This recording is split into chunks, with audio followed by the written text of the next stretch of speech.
Entitled bride tried to ruin my career over raw footage. I'm 40 Farid and I work as a videographer. This has been my profession for years, and things usually go smooth because I keep everything in writing and I'm pretty strict about contracts. This particular client booked my basic package for her wedding about 6 months ago. That's 6 hours of filming, highlight reel, and a short film and nothing more. The wedding itself was stressful enough because she kept bossing me around like I was her personal assistant instead of the videographer. Still, I pushed through and delivered what she paid for, on time.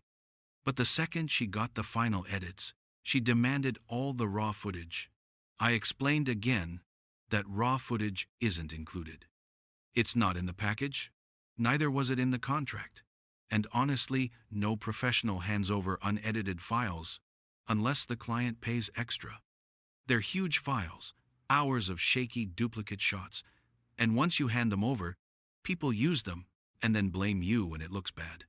She became very aggressive and told me I stole her memories, accused me of trying to ruin her wedding, and said she was going to trash my name online if I didn't hand it all over.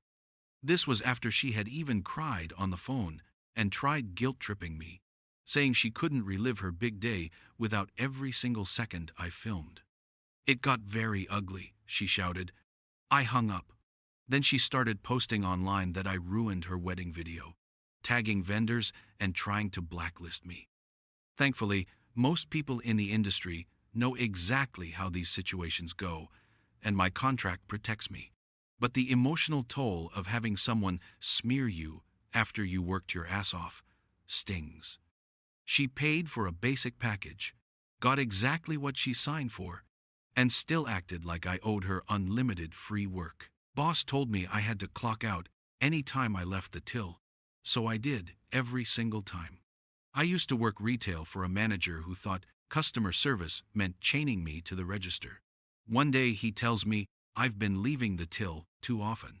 By too often, he meant grabbing change from the safe, getting a roll of bags, even walking 5 feet to throw out trash. His new rule, asterisk, if you step away from the register, even for a second, you must clock out. All right then, next shift. I took him literally.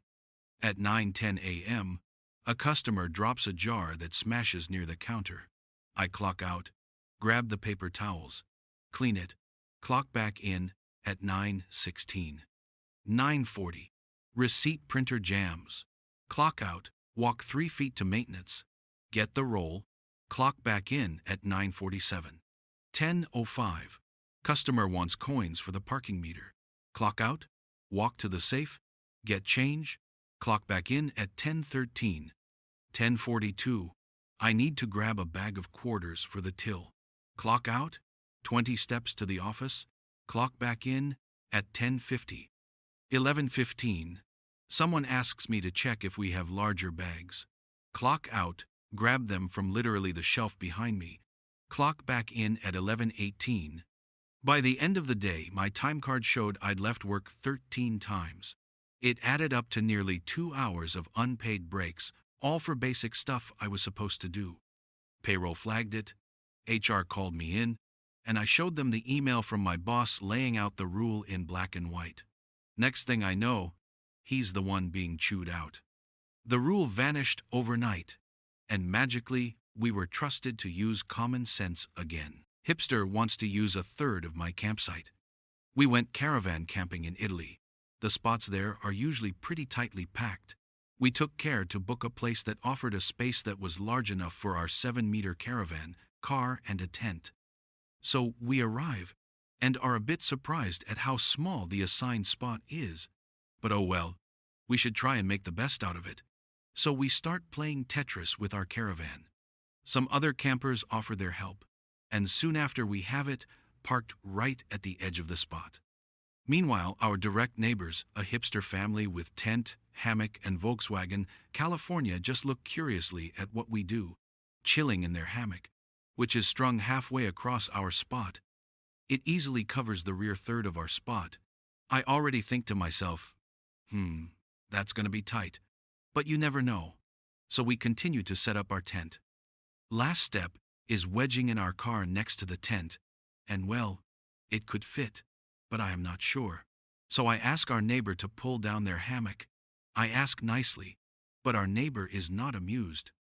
I tell him, look, let me park my car, and if it fits, you can just put your hammock back up. I just don't want to worry about hitting you while I park. But he is pissed now, and starts to argue that everybody is entitled to 2 trees, so he can hang a hammock, and goes on that we already have 2 trees on the other side of the spot. Correct? I tell him that I booked square meters, not trees, and that his spot goes right to a marked cornerstone. Surprisingly, he caves in and chooses to shoot us angry looks all evening instead. What really bugs me is that it would have been okay for me to park at the entrance of the campsite instead, so he can have his hammock. He wouldn't even have to ask, but just be friendly and sympathetic to the shared misery of 2 small camp spots, or maybe come around later that day and offer to share a beer. But instead he lived in his own delusional world where everybody is like him. They ended up leaving a day early. After 1 day of no neighbors, a sweet Italian family with a small baby moved in next to us. I think I met a real-life vigilante? I, 23M, was coming home from a grocery store trip with nothing more than some bread, because I ran out, when my GF texted me while I was walking to my car. And while I was replying, a guy stepped out of the alleyway in front of me, and he presses a gun to my chest before he throws me into the alleyway. Bread getting smashed against the ground and my back hitting a dumpster, with 2 other dudes following behind. One of them looked like a meth head. I don't know. Anyways, they begin trying to take my things: wallet, phone, shoes, keys.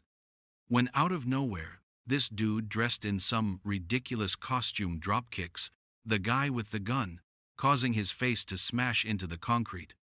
And when the other 2 turn to face what I assume is a vigilante, I grab my things off of the ground and book it. This happened just last night. I called the cops and told them what happened. Apparently this has been happening recently, where a guy dressed in a big jacket, boots, black and gold luchador mask, and scarf around his neck has been doing major drug busts and taking down online predators all across my town. I don't know what to think of this, but I so hope there is Batman in my town.